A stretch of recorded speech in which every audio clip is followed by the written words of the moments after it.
अब सुन्नु होला है त, यो प्राङ्गारिक कृषिको मापदण्डहरू अन्तर्गत हामीले दुईटा कुराहरू स्पेसल बुझ्न पर्ने। प्राङ्गारिक कृषिको मापदण्डमा दुईटा कुरा बुझ्छौँ हामीले। प्राङ्गारिक कृषिको लागि के प्रयोग गर्न पाइन्छ, के प्रयोग गर्न पाइँदैन र के कुरामा ध्यान दिनुपर्छ। एउटा प्रयोग गर्न पाइने नपाइने एउटा भयो, अनि ध्यान दिनुपर्ने कुराहरू जस्तो कति दूरी राख्ने कुरा छ नि हो, त्यस सन्दर्भमा मैले पहिला के पढाउँछु भने प्राङ्गारिक कृषिमा प्रयोग गर्न नपाइने चिजहरू होइन। रात्रिमल प्रयोग गर्न पाइएन। रात्रिमल भनेको मानव मलमूत्र। किन पाइएन? यसबाट मिथेनको मात्रा उत्सर्जन हुन्छ र यसले माटोमा चाहिँ अलिकति हानिकारक जीवाणुहरूको सङ्कलन बढाउँछ, त्यसले गर्दा पाइने भएन। कुखुराको मल प्रयोग गर्न पाइन्छ नपाइने होइन, तर कुखुराको मल अनुमति लिएर मात्रै प्रयोग गर्न पाइन्छ। अनुमति प्राप्त निकायहरूलाई सोधेर उसले चाहिँ प्रयोग गर, तर यति समय कुहाएर मात्रै प्रयोग गर भन्यो भने अनुमति प्राप्त निकायको अनुमति लिएर त्यो पनि निश्चित अवधिसम्म कुहाएर मात्रै कुखुराको मल प्रयोग गर्न पाइन्छ, नत्र प्रयोग गर्न पाइन्न। कुखुरा मल प्रयोग गर्न नपाइने। अब रासायनिक वस्तु है, रासायनिक वस्तु जस्तै मल, रासायनिक मल प्रयोग गर्न पाइँदैन। युरिया डिएपी पाइन्न, इक्जाममा पाइन्नै भन्नुपर्छ। फेरि तपाईँले कतै अलिकति पोटासियम मल त प्रयोग गर्न पाइन्छ लेखाएको छ नि त, कतै पोटासियम मलहरू प्रयोग गर्न पाइन्छ लेखेको छ।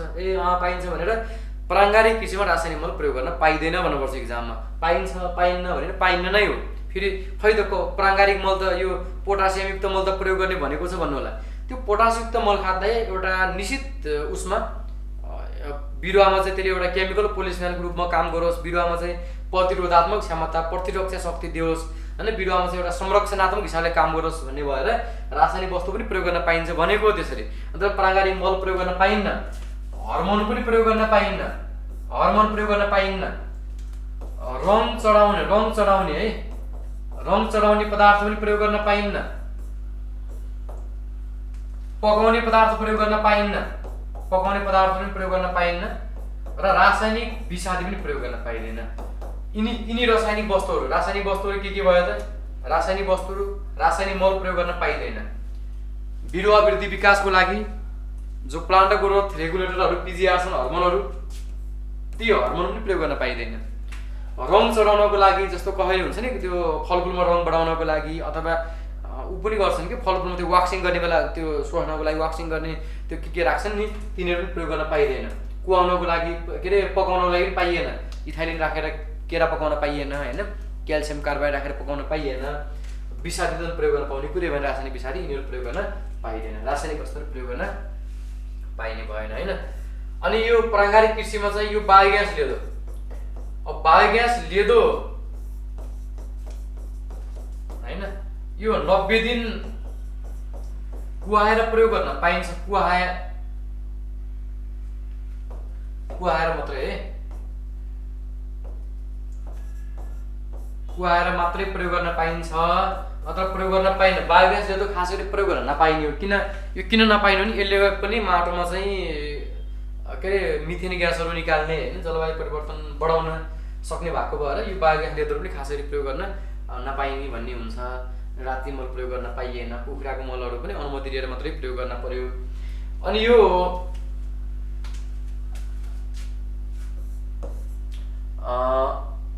के अरे सुर्तीबाट बनेको चिज है, सुर्तीबाट बनेको विषादी प्रयोग गर्न पाइन्छ, तर विषादी माटोमा बस्ने किरा नियन्त्रण गर्न प्रयोग गर्न पाइयो। सुर्तीबाट बनेको विषादी माटोमा बस्ने किरा नियन्त्रण गर्न प्रयोग गर्न पाइन्छ होइन, नियन्त्रण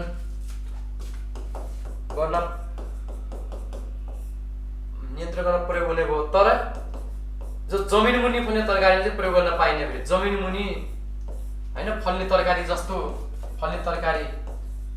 आलु प्रयोग गर्न पाइएन। फेरि यो सकरखण्ड होइन यस्ता छ नि जो जमिन मुनि फल्ने तरकारीहरू, तिनीहरू सुर्तीबाट बनेको निकोटिनयुक्त विषादी माटोमा बस्ने किरा नियन्त्रण गर्न प्रयोग गर्न पाइयो। जस्तो मकैको लागि पाइयो, किनभने मकै त जमिनमा फल्दैन। मकैका माटोमुनि बस्ने किरा नियन्त्रण गर्न प्रयोग गर्न पाइयो। धानका माटोमुनि बस्ने किरा नियन्त्रण गर्न पाइयो। अरू कुनै बालीका पनि पाइयो। तर जमिन मुनि फल्ने तरकारी आलु, सकरखण्ड, गाजर, मुलाहरू छन् भने तिनीहरू प्रयोग गर्न पाइएन। अर्कुल भनेको वनस्पति विषादी हो। अर्कुल भनेको चाहिँ वनस्पति विषादी किन पाइएन त भने जमिन मुनि फल्ने तरकारी आलु, सकरखण्डहरूमा किन प्रयोग गर्न नपाइने हो भन्दा यो तिनीहरूमा प्रयोग गर्यो भने यसले उ गर्छ कि असर गर्न सक्छ। त्यो आलुहरूमा सकरकन्दमा टच हुन्छ नि त, टच हुँदाखेरि त्यो केही बिग्रिन सक्छ, त्यसले हाम्रो स्वास्थ्यलाई डिस्टर्ब गर्न सक्छ भनेर प्रयोग गर्न नपाइने हो। अनि यो साबुन पानी प्रयोग गर्न पाइन्न है। जस्तो साबुन पानी कसैले प्रयोग गर्छन्, साबुन पानी सरफ प्रयोग गर्छ नि, सरफहरू सरफको झोलहरू यो प्रयोग गर्न पाइन्न। साबुन पानी सरफ होइन प्रयोग गर्न पाइँदैन। यिनीहरूले चाहिँ अलिकति छ्यारिएपन बढाउने होइन अन्य कुनै असर गर्न सक्छन्, यो प्रयोग गर्न पाइँदैन साबुन पानी सरफहरू। त्यसपछि यो हानिकारक झार बाहेक अरू अवश्य जलाउन पाइँदैन है, अरू अवश्य जलाउन पाइँदैन।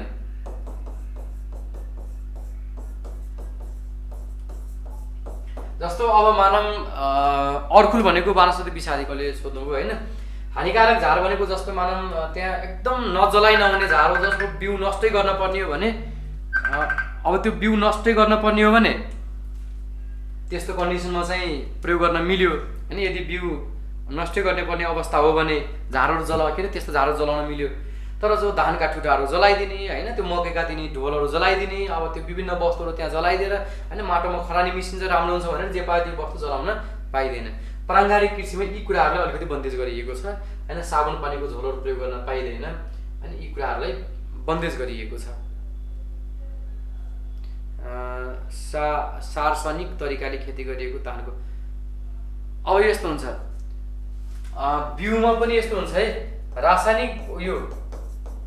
रासायनिक वस्तुले बिउ उपचार गर्न मिल्दैन, रासायनिक वस्तुले बिउ उपचार पनि गर्न मिल्दैन, उपचार गर्न पाइँदैन है, उपचार गर्न पाइँदैन। भण्डारमा त के फरक पर्छ भन्न पाइएन होइन। हो त्यसपछि यो रासायनिक तरिकाले उत्पादित परालहरू प्रयोग गर्न पाइन्न है। उत्पादित जस्तो परालबाट कन्डी च्याउ बनाउन पाइएन, त्यो पराल पशुलाई खुवाउन पाइँदैन होइन, पाइँदैन। रासायनिक तरिकाले उत्पादित त्यो पराल पनि प्रयोग गर्न पाइँदैन र त्यो परालहरू पशु वस्तुलाई खुवाउन पनि पाइँदैन। रासायनिक तरिकाले यदि उत्पादन गरेको त्यसबाट बनाउन पाइएन होइन, त्यो कुरा बुझ्नु होला। आमा सरस्वती भन्छु अहिले यो कुरा पाइँदैन। अनि यो जेनेटिकल्ली मोडिफाई अर्गानिजम, यो जिएमओ र एलएमओ बिउहरू प्रयोग गर्न पाइन्न। जिएमओ भनेको जेनेटिकल्ली मोडिफाई अर्गानिजम।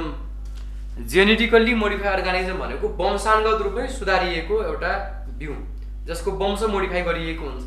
जस्तो मैले तपाईँलाई सधैँ बारम्बार भन्छु होइन, कपासको गबारो किरा नियन्त्रण गर्न, कपासको जो गबारो पुतली किरा नि कपासमा लाग्ने, कपासको त्यो गबारो अथवा त्यो पुतली किरा नियन्त्रण गर्न, कपासको गबारो भने त पुतल त हो नि होइन, त्यो नियन्त्रण गर्न कपासको बिउमा चाहिँ बिटीलाई मोडिफाई गरिन्छ क्या अहिले। बिटी भन्ने ब्याक्टेरिया, त्यो बिटीलाई कपासको बिउमा राख्यो भने त्यो कपासको गबारो किरा कपासमा कम लाग्दो रहेछ क्या, त्यो सहनशील हुँदो रहेछ त्यो कपास चाहिँ।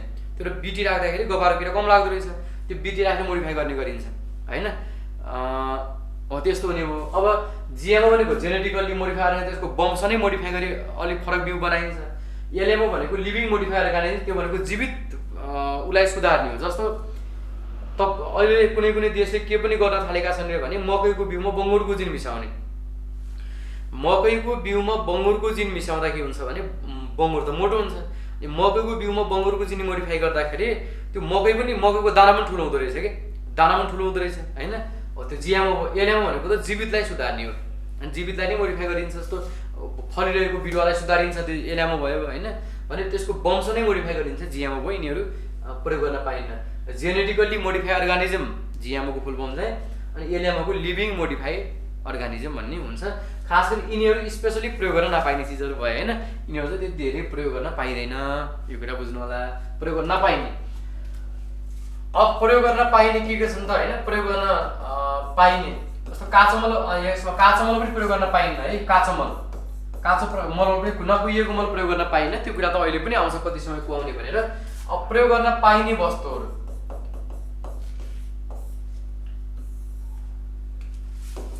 होइन, अर्कुल कसले भन्नुभएको थियो, अर्कुल अथवा वनस्पति विषादी प्रयोग गर्न पाइयो, वनस्पतिबाट बनेको विषादी प्रयोग गर्न पाइयो, तर बाली टिप्ने हो भने 1 हप्ता पहिला प्रयोग गर्न पर्छ है। वनस्पति विषादीहरू प्रयोग गर्न पाइयो होइन, अर्कुल भन्छन् त्यसलाई, वनस्पतिबाट बनेको विषादलाई अर्कुल भन्छन्। पहिला अर्कुल भनिन्थ्यो कि त्यसलाई, त्यो अर्कुल प्रयोग गर्न पाइयो जति बेला नि पाइयो। तर यदि बाली हार्भेस्टको चरणमा छ भने 1 हप्ता पहिला प्रयोग गर्नुपर्छ। मतलब कि यो प्रयोग गरेपछि 1 हप्तापछि बाली टिप्नुपर्छ, तत्कालै टिपेर खानु हुँदैन, यसले के असर गर्न सक्छ कि। तर वनस्पति विषादी प्रयोग गर्न जति बेला नि पाइयो, तर टिप्ने अवस्था छ भने यो प्रयोग गरेपछि 1 हप्तापछि मात्रै बाली टिपेर त्यसलाई प्रयोग गर्नुपर्छ भन्ने छ। यो वनस्पति विषादी त्यसरी प्रयोग गर्न पर्यो हैन, कुरा बुझ्नुभयो। वनस्पति प्रयोग वनस्पति विषादी भनेको के हुन सक्छ ले, त्यो निमबाट बनेका विषादी हैन, निमबाट बनेका विषादी के छन् त्यस्ता एजारी रेक्टिनहरु जे छन् पाइयो। अनि वनस्पति पनि सबै पाइयो है। वनस्पति भनेको के छन् जस्तो छ नि, तितो पिरो टर्रो वाला, तितो पिरो टर्रो भएका के छन् त्यस्ता, तितो पिरो टर्रो भएका वनस्पति सबै प्रयोग गर्न पाइयो। जस्तो बोझो, तितेपाती, निम, असुरो, खिर्रो, बनमारा, सनमारा के छन्, तिनी के छन् भन्नु त, तितो पिरो टर्रो जसले कीटनाशक गुण भएका हुन्छन् नि, जसमा कीटनाशक गुण छ त्यस्ता सबै वनस्पति पाइयो।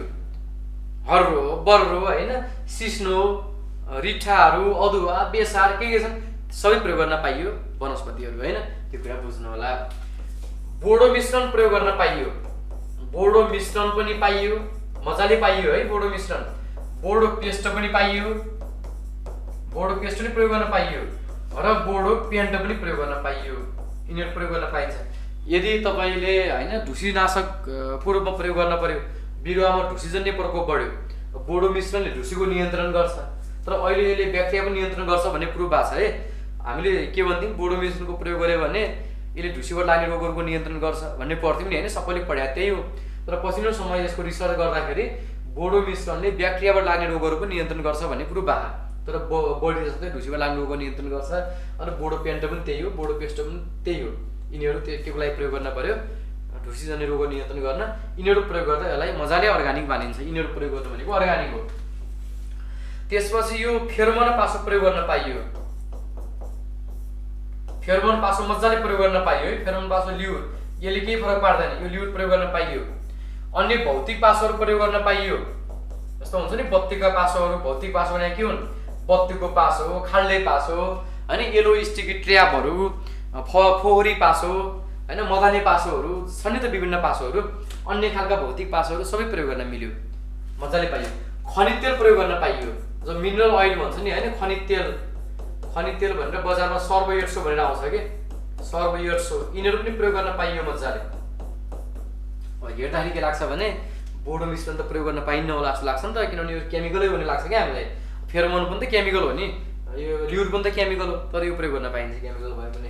खनिज तेलहरू सर्वोएट्सो पनि प्रयोग गरेर किरा नियन्त्रण गर्न पाइन्छ हैन, यिनीहरू प्रयोग गर्न पाइने चिजहरू अन्तर्गत हुन् यस्ता। अब प्राङ्गारिक कृषिमा अन्य के छन् त यसका मापदण्ड, यो चाहिँ प्रयोग गर्न पाइने नपाइने चिजहरू हैन। अब प्राङ्गारिक मल सबै प्रयोग गर्न पाइयो, अन्य चाहिँ प्राङ्गारिक मल त सबै पाइयो हैन, भन्नै परेन। प्राङ्गारिक मल सबै प्रयोग गर्न पाइयो, के छन्, गोठे मल, कम्पोस्ट मल हैन, बोकासी मल, बायोचार, सायोचार के हुन्, तिनी सबै प्रयोग गर्न पाइयो। प्राङ्गारिक मल सबै प्रयोग गर्न पाइयो, गडेरी मल हुन सक्छ, हरियो मल हुन सक्छ हैन, कम्पोस्ट मल हुन सक्छ, बोकासी मल हुन सक्छ, के छन् त्यस्ता खालका प्राङ्गारिक मलहरू सबै प्रयोग गर्न मिल्यो। यो कुरा बुझ्नु होला, प्राङ्गारिक मलहरू चाहिँ सबै प्रयोग गर्न मिल्यो हैन, यो कुरा चाहिँ याद गर्नु होला हैन। ल, अब प्राङ्गारिक कृषि गर्दा ध्यान दिनुपर्ने कुरा है, म तपाईलाई थोरै कुराहरू भने। F1 हाइब्रिड मजाले पाइयो, हाइब्रिड पाइयो, हाइब्रिड पनि पाइयो है। हाइब्रिड बिउ प्रयोग गर्न पाइयो, मजाले पाइयो, यसले केही पनि फरक पार्दैन। हाइब्रिड उन्नत बिउ प्रयोग गर्न पाइयो, उन्नत। अब रैथाने यिनी सबै पाइयो, यिनीहरू त पाइयो, यिनीहरू पाइयो है। हाइब्रिड बिउ पनि पाइयो, यसले केही असर गर्दैन। उन्नत बिउ पनि प्रयोग गर्न पाइयो, रैथाने बिउहरू पनि प्रयोग गर्न पाइयो। अरू प्रयोग गर्न पाइने नपाइने चिजहरू त ध्यान दिनुपर्ने कुरा त्यहाँ पनि आउँछ अहिले। केही कुरा स्पेशल तपाईँलाई यो पाइन्छ कि जस्तो लाग्ने तर नपाइने, यो पाइने कि क्या हो जस्तो तर पाइने, यिनीहरू भयो हैन। यिनीहरू त यिनी बोडो मिश्रण प्रयोग गर्न पाइन्न होला जस्तो लाग्छ नि त, केमिकल हो जस्तो लाग्छ, तर यिनीहरू प्रयोग गर्न पाइने। अनि उतापट्टिका फेरि रात्रि मलहरू प्रयोग गर्न नपाइने, त्यस्तो तपाईँलाई डुप्लिकेसन हुनसक्छ हैन, कन्फ्युजन हुनसक्छ भने यो कुराहरू मैले भनिदिएको।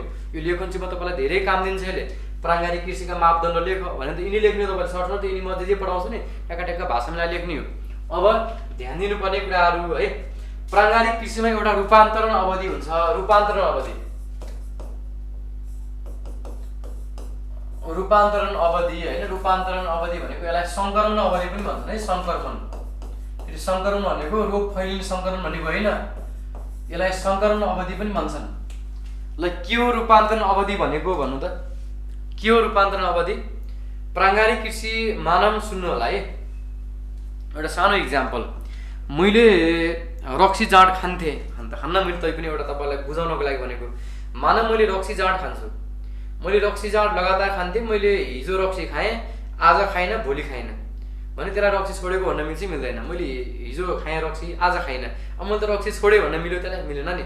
उसले रक्सी छोड्न कम्ती मैले 2-3 वर्ष रक्सी छोडेर पत्याइन्छ, ल 1-2 दिन 1 महिना छोडेर पत्याइन्न, 2-3 वर्ष रक्सी छोडेर पत्याइन्छ नि त। त्यस्तो हो कि जस्तो तपाईँलाई मानौँ कसैलाई डिप्रेसनका समस्या हुन्छन्, कसैलाई माइग्रेनका समस्या हुन्छन्, कसैलाई सुगरका समस्या हुन्छ नि, तिनीहरूले त्यो एकै दिन औषधि खाएर ठिक हुन्न नि। तपाईँहरूमध्ये कसैले डिप्रेसनको औषधि खाएको थाहा पाउनु भयो होला नि, मान्छेले तपाईँको आफन्तहरू कसैले सुगरको औषधि खाएको थाहा पाउनु भयो होला, कसैले युरिक एसिडको थाहा पाउनु भयो होला, कसैले कोलेस्ट्रोलको थाइरोइडको औषधि खाएको थाहा पाउनु भयो होला नि।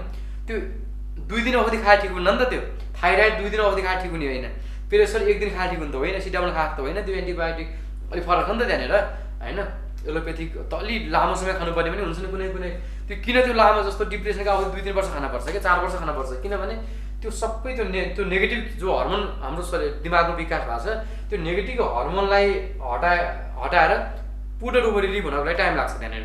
त्यो ठ्याक्क पेटमा औषधि पुग्ने बित्तिकै ठ्याङड्याङ्ग काम गर्ने चाहिँ होइन होइन। त्यो पेटमा औषधि पुग्ने बित्तिकै सुगर हट्ने होइन कि पेटमा औषधि पुग्ने बित्तिकै डिप्रेसन हट्ने होइन, टाइम लाग्छ त्यहाँनिर।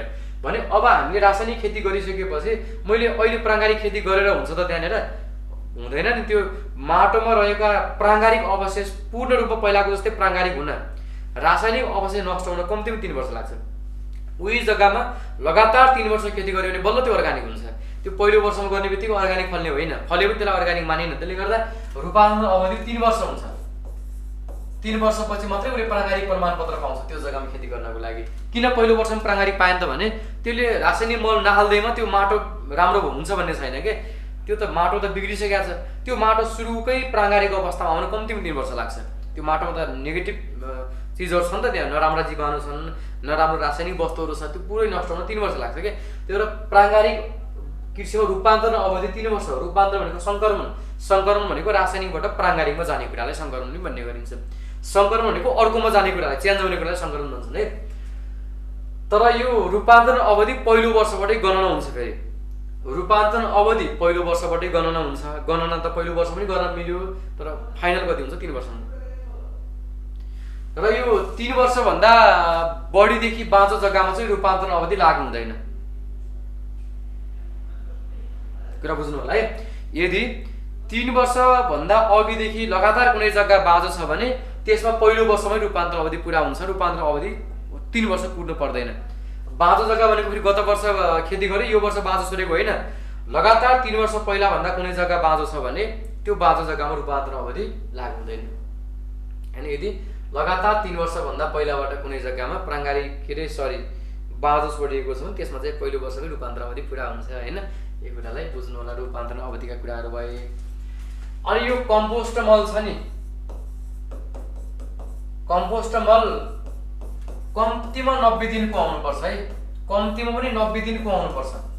90 दिन कुहाएर प्रयोग गर्ने।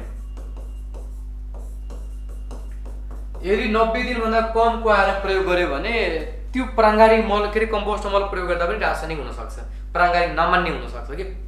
हामीले कम्पोस्ट मल प्राङ्गारिक खेतीमा प्रयोग गर्न पाइयो, तर प्राङ्गारिक खेतीमा कम्पोस्ट मल प्रयोग गर्दा कम्तीमा 90 दिन कुहाउनै पर्यो।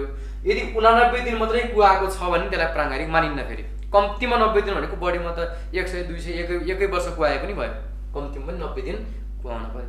यदि 90 दिनभन्दा कम कुहायो भने त्यसलाई प्राङ्गारिक मानिन्न। कुरा बुझ्नुभयो? त्यसपछि गोबर मल है। गोबर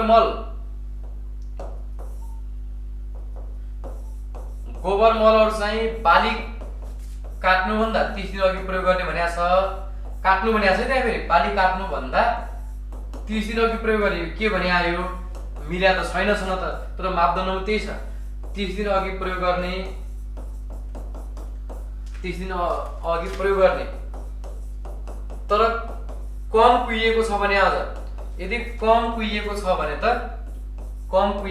भने बाली काट्नुभन्दा 120 दिन पहिला प्रयोग गर्ने।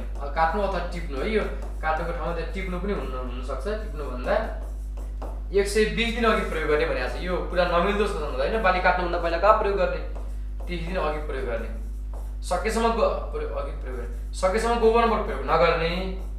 यदि गर्नै पर्ने भएमा गोबर मल बाली काट्नुभन्दा 30 दिन पहिला प्रयोग गर्ने, बाली काट्नुभन्दा 30 दिन पहिला प्रयोग गर्ने, बाली काट्नुभन्दा 30 दिन पहिला प्रयोग गर्ने। कुरा बुझ्नु, यसो बाली काट्नुभन्दा 30 दिन पहिला प्रयोग गर्ने भने हुन्छ त हुन्न नि त, हुन त वास्तवमा बाली लगाउनुभन्दा 30 दिन पहिला हुनुपर्ने हो। बाली लाउनुभन्दा 30 दिन पहिला प्रयोग गरेको कुहिन्छ नि बाली छर्ने होला। बाली काट्न जस्तो आजभोलि गहुँ छ, कहाँ प्रयोग गर्ने त्यो, बाली काट्नुभन्दा 30 दिन पहिला गहुँमा कहाँ प्रयोग गर्ने त कि, त्यो त हुन्न। तर पनि अब मापदण्डमा निर्देशिकामा यही भइसकेपछि त्यही मान्नुपर्छ। जस्तो तपाईँको बोलाउने नाम एउटा भए पनि नागरिकतामा जे छ त्यही नाम आधिकारिक हुन्छ नि त होइन, तपाईँलाई एउटा नामले बोलाइन्छ। त्यसले गर्दा मापदण्डमा भइसकेपछि बाली काट्नुभन्दा टिप्नुभन्दै भन्न पर्यो, हुन त यो कुरा मिले छैन नि त। तर अझ कम कुहिएको छ भन्दा 120 दिन पहिला प्रयोग गर्ने भनेको छ यो कुरा होइन। गोबर मल, रासायनिक मल प्रयोग नगर्ने, तर गर्नै परेमा 1 टन कम्पोस्टमा है, 1 टन कम्पोस्टमा 5 देखि 10 किलो चाहिँ पोटासियम युक्त मल प्रयोग गर्न मिल्यो है। यो चाहिँ प्रयोग गर्न पाइने भनेको छ, पोटासियम मल प्रयोग गर्न पाइने। सकेसम्म त रासायनिक मल प्रयोग गर्दै नगर्ने, सकेसम्म रासायनिक मल प्रयोग गर्दै गर्न हुन्न। र रासायनिक मल प्रयोग गर्नै पर्ने भए पनि 1 टन कम्पोस्टमा 5 देखि 10 किलो पोटासियम मल प्रयोग गर्न मिल्यो। किन पोटासलाई प्रयोग गर्न पाइने, युरियालाई किन प्रयोग गर्न नपाइने भन्ने होला। पोटासले के गर्छ, बिरुवामा चाहिँ एउटा संरक्षणात्मक काम गर्छ कि, एउटा प्रोटेक्टेड न्युट्रिएन्ट हो नि त होइन। यसले बिरुवामा चाहिँ रक्षा गर्छ, प्रतिरोधात्मक क्षमता दिन्छ, यसले कार्बोहाइड्रेटलाई मेटाबोलिजम गर्छ, यो त एउटा बिरुवाको केमिकल पोलिसम्यान हो। त्यसले गर्दाखेरि यो 5 देखि 10 किलो 1 टन कम्पोस्टमा प्रयोग गर्न मिल्ने भनेको छ। पोटासलाई प्रयोग गर्न मिल्ने भनेको छ, तर इक्जाममा आयो भने रासायनिक मल प्रयोग गर्न पाइन्न भन्नुपर्छ है। फेरि रासायनिक मल पाइन्न, तर अन्तिम अवस्थामा चाहिँ 1 टन कम्पोस्टमा 5 देखि 10 किलो पोटासियम मल प्रयोग गर्न पाइयो होइन। अब यो दूरी कति हुनुपर्छ, दूरी प्राङ्गारिक खेतीबीजको दूरी है, प्राङ्गारिक र रासायनिक खेतीको दूरी कति हुनु पर्यो। यदि सडक छ भने प्राङ्गारिक खेती गरेको ठाउँ र रासायनिक खेती गरेको ठाउँ 4 मिटर टाढा हुनु पर्यो।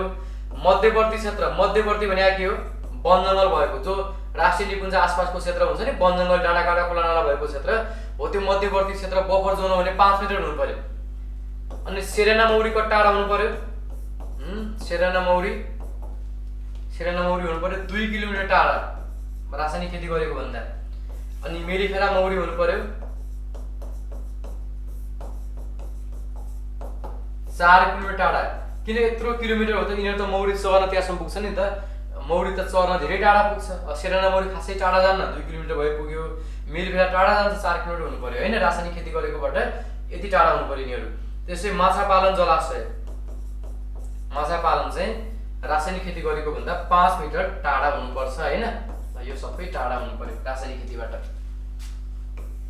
ल 5 मिटर टाढा हुनुपर्छ। यो डिस्टेन्स कति हुनुपर्छ त भन्ने कुरा होइन, इक्जाम यो सोध्न सक्छ।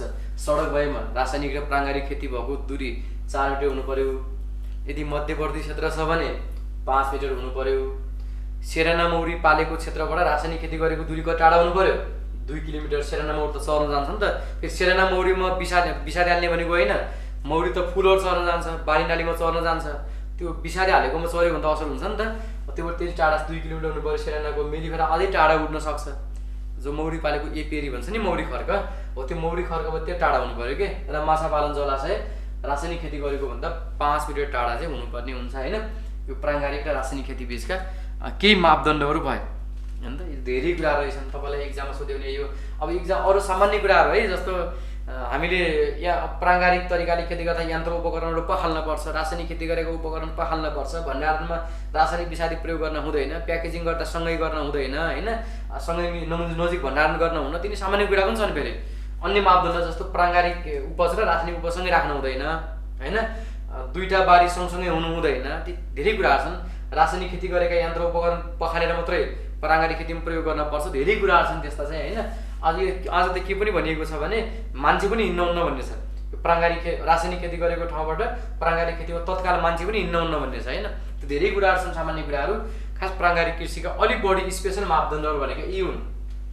के प्रयोग गर्न पाइने होइन, के नपाइने, प्रयोग गर्न पाइने चिजहरू, प्रयोग गर्न नपाइने चिजहरू होइन, यतापट्टि अन्त प्रयोग गर्न नपाइने वस्तुहरूदेखि लिएर होइन, प्रयोग गर्न पाइने कुराहरू, यिन त नपाइने भयो, के प्रयोग गर्न पाइन्छ नि त यो कुराहरू भने मैले होइन, त्यस्ता। अनि त्यसपछि यसका अन्य मापदण्डहरू, सामान्य मापदण्डहरू पनि छन् होइन।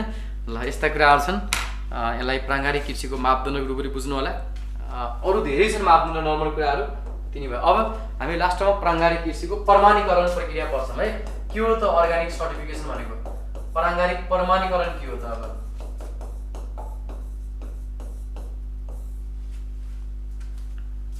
के हो प्राङ्गारिक प्रमाणीकरण होइन, कसरी गरिन्छ?